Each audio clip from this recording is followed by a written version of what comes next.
5월을 우리가 어린 가정의 달이라 이렇게 얘기하죠. 가정에 관련된 여러 가지 날이 있기 때문입니다. 오늘은 어린이 주일 우리가 지키고 또 다음 주일은 어버이 주일로 지키게 되죠. 이번 주간에 아마 어린이날, 어버이날이 지나가게 될 겁니다.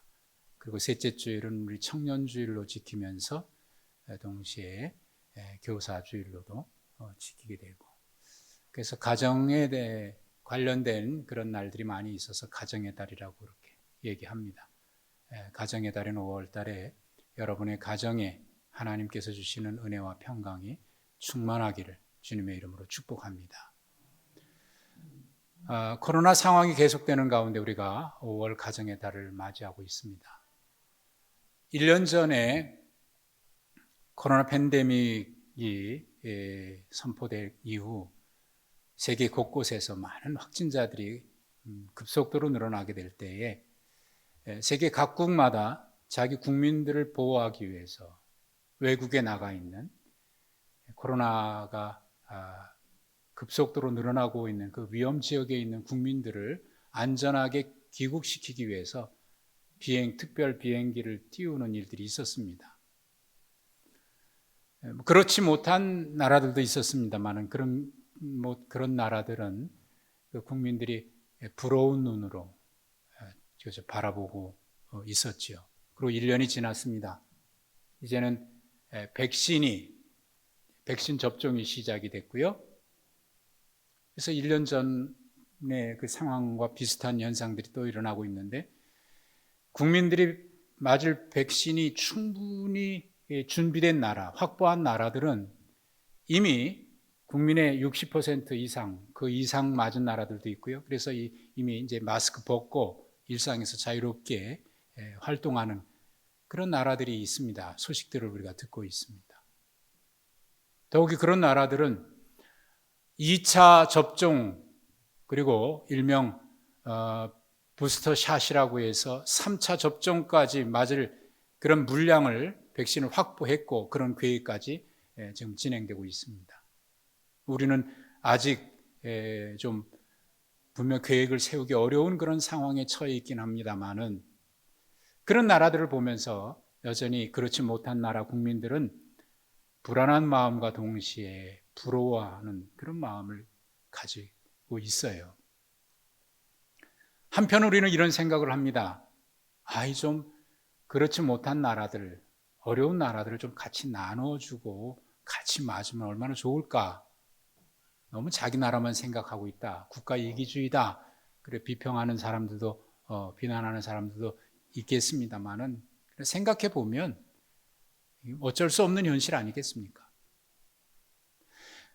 내 나라 국민을 먼저 보호하고 지켜야 되겠다고 하는데 그걸 뭐 잘못했다고 얘기할 수도 없는 거 아니겠어요? 입장을 바꿔서 생각해 보면 우리라고 해도 아마 그러지 않을까 싶습니다. 팔이 안으로 굽는다는 말이 있듯이 내 백성 먼저, 우리나라 국민 먼저 지키겠다고 하는데, 그거에 대해서 우리가 뭐 좀 아쉬움은 있지만 같이 삽시다, 그런 아쉬움은 있지만 참 어쩔 수 없는 현실인 건 분명합니다. 그런데 만약에 하나님도 그렇다고 하면은 어떻게 생각하십니까? 하나님도 내 백성만 생각하고 그렇지 않은 백성들은 사랑하지 않는다라고 얘기한다는 말이죠. 아마 그럴 거예요. 하나님은 사랑이신데 모든 사람을 동일하게 생각하시고 사랑하셔야지, 그런 마음을 갖고 있을 겁니다. 근데 생각해 보면 우리가 동일하게 사랑한다라고 하는 것의 의미는 상당히 자기중심적이에요. 그리고 그게 과연 공평하다고 얘기할 수 있을까? 문제입니다. 자, 그러면 어떻게 하는 것이 하나님의 모든 사람을 동일하게 사랑하는 것일까? 저는 바꿔서 질문하고 싶어요. 하나님 정말 온 세상의 사람들을 동일하게 사랑하지 않고 있는 것 같습니까? 오늘 우리가 함께 읽으셨던 말씀 가운데는 하나님께서 내 백성과 내 백성 아닌 자를 구별하신다라는 말씀을 하고 있습니다. 이 말씀은 출애굽의 출애굽에 있어서 매우 중요한 핵심적인 말씀이고, 또 출애굽 사건은 하나님의 백성을 구별하는 그런 사건입니다. 출애굽기 3장 10절에서 하나님께서 모세를 바로에게 보낼 때 분명히 이렇게 말씀하셨어요. 내가 너를 바로에게 보내어 내 백성 이스라엘을 애굽에서 인도하여 내게 하리라. 내 백성을 인도하여 내게 하리라. 그리고 5장 1절에는 모세가 바로 앞에 가서 분명히 또 얘기합니다. 하나님께서 내 백성을 보내라고 한다. 그들이 광야에서 나를 섬길 것이라. 분명히 전했습니다. 그리고 지난주에 우리가 보셨던 6장 1절에 그럼에도 불구하고 거역하는 바로를 향해서 그 어려움에 처해 있는 모세에게 직접적으로 말씀하셨어요. 이제 내가 하는 일을 네가 볼 것이다. 그리고 10가지 애굽에 내리는 재앙이 기록이 되어 있습니다. 그리고 오늘 읽으셨던 말씀과 8장이 시작되는 1절에 동일하게 내 백성을 보내라. 그들이 나를 섬길 것이다. 라는 말씀을 2번 반복하죠. 그리고 오늘 우리가 함께 읽으셨던 말씀을 가만히 보시면 내 백성, 내 백성, 내 백성이라는 말이 계속 반복이 됩니다. 그리고 결정적인 말씀은 23절입니다. 내가 내 백성과 내 백성 사이를 구별하리니 내일 이 표징이 있으리라. 이게 결정적인 말씀이죠. 그러니까 애굽에 내린 10가지 재앙은 하나님의 백성을 구별하기 위한 하나님의 구원 사건입니다. 그러니까 출애굽은요, 한 민족의 해방운동이 아니고 한 민족이 국가를 세우기 위한 해방운동이 아니라 하나님께서 당신의 백성을 구원하시는 구원 사건입니다.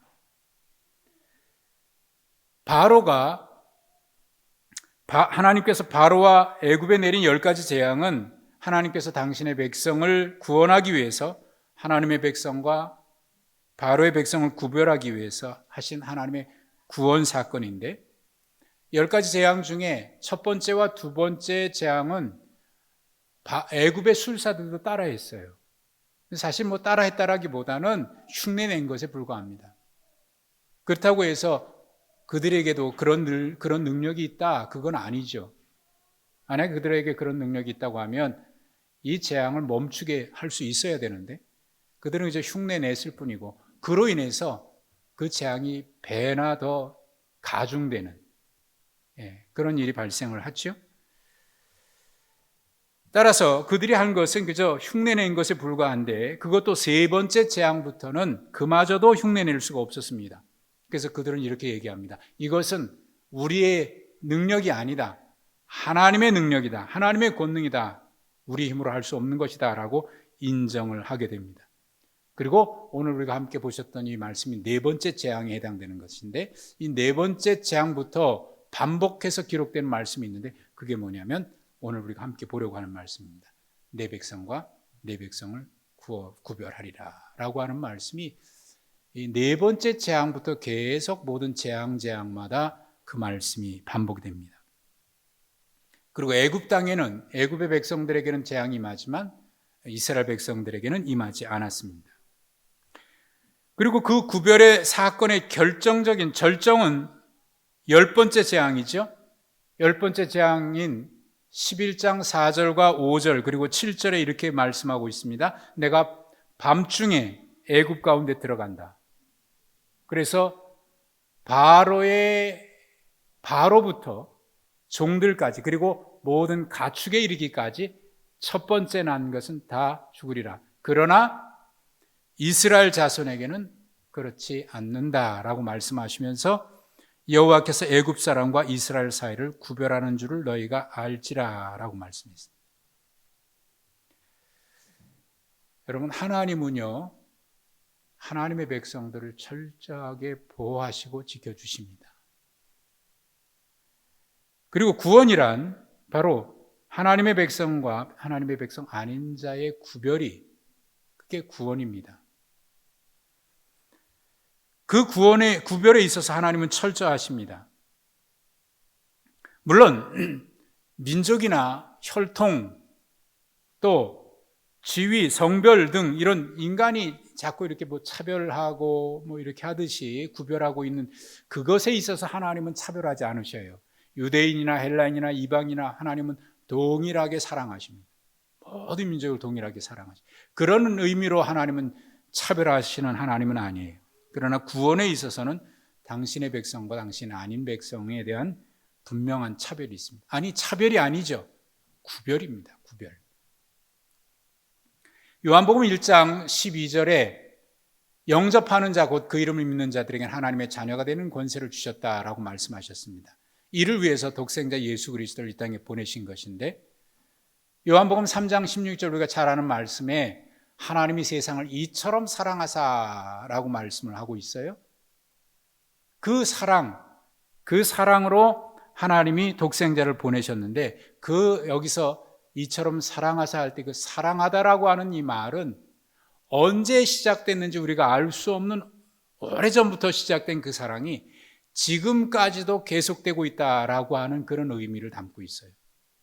그러니까 창세부터 하나님의 사랑이 시작되는 것이 이 말씀이 기록될 때까지도 계속 지속되고 있고요. 그리고 지금까지도 끊임없이 지속되고 있다. 이게 하나님의 끊임없는 그 사랑입니다.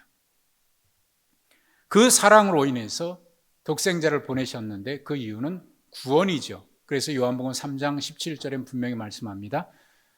하나님이 독생자를 보내신 것은 세상을 심판하기 위함이 아니다. 저들을 구원하기 위함이다. 라고 분명히 말씀을 하셨습니다. 그 하나님의 그 사랑, 사도 요한은 그 하나님의 사랑을 어떻게 표현할까 고민했던 것 같아요. 그러다가 그 사랑을 어떻게 표현할 방법이 없고요. 표현하기 적당한 표현도 없어서 그것을 이렇게 표현했습니다. 하나님이 세상을 이처럼 사랑하셨다. 이처럼 사랑하셨다. 그러니까 이 이처럼이라고 하는 이 말에는요, 그런 고민이 있었던 것 같아요. 하나님의 그 사랑을 표현할 길이 없어요.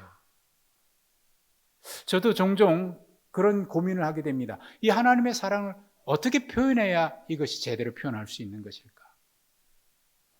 그래서 표현할 수 있는 그런 아무리 아름다운 말이나 미사여구를 써도 하나님의 사랑을 제대로 표현할 수 있을까?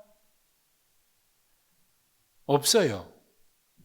그래서 이 사도 요한은 이 하나님의 사랑, 그런 고민 가운데 그렇게 표현한 것 같아요. 하나님이 이처럼 사랑하셨다. 이처럼 사랑하셨다. 그 하나님의 사랑이 어떤 사랑이냐면 독생자를 이 땅에 보내시기까지 사랑하셨다. 그 하나님의 사랑은요, 아픔의 사랑이에요. 그래서 예수님의 십자가를 하나님의 아픔의 신학이다 이렇게 말한 신학자도 있습니다. 그 아픔의 사랑, 그것이 이처럼 사랑한 거죠. 그 사랑으로 하나님은 죄악이 있는 백성들을 철저하게 죄악 가운데서 구별해서 하나님의 자녀로 건져내신 것이 구원이죠. 구별의 사건입니다. 사실 이 재앙이 임할 때 바로가 반응한 것을 보면은 하나님이 왜 구별하셨는지를 알 수 있습니다. 처음에는 모세의 말을 듣고 바로가 완강하게 거부하죠. 여호와가 누구냐? 내가 왜 그의 말을 듣냐? 그러나 이제 재앙이 하나씩 두 번씩 진행되니까 그때는 점점 이제 이거 안 되겠구나 해서 타협하면서 타협안을 제시를 하는데, 그 중에 하나가 오늘 읽었던 말씀 중에 있는 25절입니다. 그래 가서 여호와를 예배하기는 하되 이 땅에서 해라 이렇게 얘기합니다. 이 땅에서 해라. 이게 무슨 의도입니까? 허락하는 것 같으면서도 결국 보내지 않겠다는 거거든요. 여기서 하면 안 되냐? 계속 묶어두려고 하는 것입니다. 근데 이 바로의 의도를 가만히 보다 보면 이게 죄악의 속성이에요. 죄악의 속성. 사탄은 거짓말과 속임수로 사람의 생각을 사로잡아서 계속 거기서 헤어나지 못하게 만듭니다. 벗어나지 못하게 합니다. 그리고 지속적으로 죄라고 하는 것은 한번 하고 안 하고의 그런 일이 아니라 죄는요, 세력이에요. 끊임없이 우리를 지배하려고 합니다. 이게 사탄의 속성이죠. 그래서 모세를 단호하게 거절하죠. 그건 부당합니다. 그럴 수 없습니다. 단호하게 거절하면서 우리가 하나님 앞에 제사 드리는 것은 애굽 사람이 싫어하는 것이니 우리가 만약 여기서 제사를 드리면 그들이 미워하기 때문에 돌로 칠 것입니다. 그렇게 대답을 합니다. 그러니까 무엇이 애굽 사람이 싫어하는 것인지는 정확히 잘 모르겠어요. 그러나 아마 이스라엘 백성들이 하나님 앞에 제사할 때 양이나 염소라든지 이런 것들을 제물로 드리는데 그것이 애굽에서는 사실 우상이거든요. 신이거든요. 근데 그거를 보고 돌로 칠 것이라 이렇게 생각을 한 거죠. 그래서 그렇게 해석하는 그런 해석도 있습니다. 그러나 이 출애굽이 구원의 사건이라고 할 때는 그것 말고 매우 중요한 의미가 담겨져 있습니다. 사실 여러분, 우리가 하나님을 예배한다고 하는 것은 죄악 속에 그대로 머물면서 하나님을 예배할 수는 없는 겁니다. 우리가 하나님의 백성이라고 할 때 그저 그 죄악 속에 머물러 있으면서 하나님의 백성이라고 얘기할 수는 없는 겁니다. 예수님 말씀하신 것처럼 세상과 하나님을 겸하여 섬길 수 없고 재물과 하나님을 겸하여 섬길 수 없는 겁니다. 그게 무슨 말입니까? 나는 충분히 가능합니다. 아니요. 그건 자기 자신을 스스로 속이는 것이고 절대로 그럴 수 없습니다. 이사야 1장 13절에 이사야 선지자는 하나님이 가장 싫어하시는 제사에 대해서 이렇게 얘기를 했습니다. 성회와 아울러 악을 행하는 것을 하나님이 견디지 못하신다. 성회로 모여서 예배하고 여전히 악을 행하는 거 하나님이 가장 싫어하신다는 거예요. 그것은 예배가 아니라는 겁니다. 바로의 그 얘기는 바로 그런 모습이죠. 이 땅에 그대로 두고 여기 죄악 속에 그냥 머물게 하려고 하는 죄악의 속성을 닮았습니다. 따라서 죄악에 머물면서 하나님을 섬긴다고 하는 것은 거짓이고 또 우리가 하나님을 제대로 섬기려고 한다면 죄악에 머물러 있을 수 없습니다. 그러므로 모세는 분명하게 얘기합니다. 부당합니다. 우리는 사흘길을 떠나서 광야에서 하나님을 예배해야 되겠습니다. 이 사흘길이라고 하는 것은 물리적인 거리나 장소를 말하는 게 아니고 그 다음에 말하는 것이 핵심입니다. 그 다음에 뭐라고 얘기했습니까? 여호와께서 우리에게 명령하시는 대로 하려 합니다. 여호와께서 우리에게 명령하신 대로 하려 하나이다. 이것이 사흘길을 가야 된다고 하는 말의 핵심된 내용입니다. 거리가 아니고 사흘길이 아니라 하나님의 명령하신 대로 해야 된다는 것이죠. 이게 하나님을 예배하는 것에 있어서 매우 중요한 의미입니다. 예배는 기분이나 감정에 따라서 내가 하고 싶으면 하고 말고 싶으면 말고 이것을 올바른 예배라고 할 수가 없어요. 그래서 내가 하고 싶은 대로 내 마음대로 내가 원하는 대로가 아니라 하나님이 명령하시는 대로 참된 예배는 하나님이 원하시는 대로 하나님의 말씀을 따라. 그래서 요한복음 4장 24절에 예배 때마다 암송하는 말씀이죠. 하나님은 영이시니 예배하는 자가 영과 진리로 예배할지니라. 세상의 우상은요, 내 감정, 내 기분 따라 해도 괜찮아요. 그러나 하나님은 인격적인 하나님이시고 우리와 소통하기를 원하시는 분이기 때문에 내 감정, 내가 하고 싶은 대로 내 방법대로가 아니라 하나님이 원하시는 대로 그렇게 예배하는 것을 원하십니다. 그래서 모세는 바로에게 분명히 얘기했습니다. 사흘길 가서 하나님의 명령대로 행하려고 합니다. 그러자 28절에 바로가 새로운 제안을 하죠. 너희 하나님께 광야에 가서 제사를 드리긴 드리되 너무 멀리 가지는 말아라 그래요. 너무 멀리 가지는 말아라. 여러분, 이 말이 어떻게 들립니까? 저는 이 말이 이렇게 들려요. 하나님을 믿기는 믿되 너무 열심내지는 말아라 하는 말하고 비슷하게 들려요. 여러분들도 아마 들어보신 적이 있으실 거고 여러분들 중에도 그런 말을 하는 분들도 계실 거예요. 하나님 믿기는 믿되 너무 열심내지 말아라. 근데 여러분 생각해 보세요. 하나님을 믿으려면 제대로 믿어야지. 이제 적당히 믿으면 그게 정말 제대로 된 믿음이라고 얘기할 수 있는지. 여러분에게 한번 질문하겠습니다. 여러분이 누군가를 선택할 수 있는 권한의 그런 자리에 있다고 하십시다. 내가 어떤 사람을 선택해서 그 사람을 쓰겠다. 그런 자리에 있다고 하고 그런 권한이 있다고 하면 여러분은 어떤 사람을 선택하겠어요? 열심히 하는 사람을 선택하겠습니까? 아니면 적당히 하는 사람을 선택하겠습니까? 예. 그런 자리에 안 계신가 보죠? 누구도 적당히 하는 사람을 좋다고 얘기하는 사람은 없습니다. 적당히 하는 사람을 그 사람과 함께 일하고 싶은 사람도 없을 겁니다. 로마서 10장 3절에 보면 바울 사도 이런 말씀을 하셔요. 그들이 하나님께 열심히 있으나 올바른 지식을 따른 것이 아니다 라고 말합니다. 잘못된 열심, 자기 중심의 열심이 문제가 있는 것이고 잘못된 신앙, 잘못된 이단에 빠진 믿음이 문제인 것이지 올바른 신앙을 따라 올바른 지식을 따라 믿는 것이라고 하면 열심을 다하고 최선을 다하는 것이 당연하지 않겠습니까? 예수님도 마태복음 22장 37절에 말씀을 하셨습니다. 하나님을 사랑하되 마음을 다하고 뜻을 다하고 목숨을 다하고 성품을 다해서 하나님을 사랑하라. 하나님도 충성하는 자를 찾으시죠. 적은 일이라고 하더라도 그 일을 적다고 소홀히 하지 아니하고 적은 일에 충성하는 자를 하나님이 찾으신다고 말씀합니다. 요한계시록 3장 15절에 내가 내 행위를 아노니 내가 차지도 아니하고 뜨겁지도 아니하도다. 네가 차든지 뜨겁든지 하기를 원하노라. 이 말씀의 의미도 그거 아닙니까?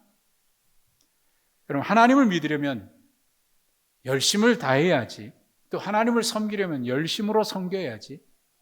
제대로 믿고 제대로 헌신하고 또 제대로 일하고 열심을 다해 일해야지.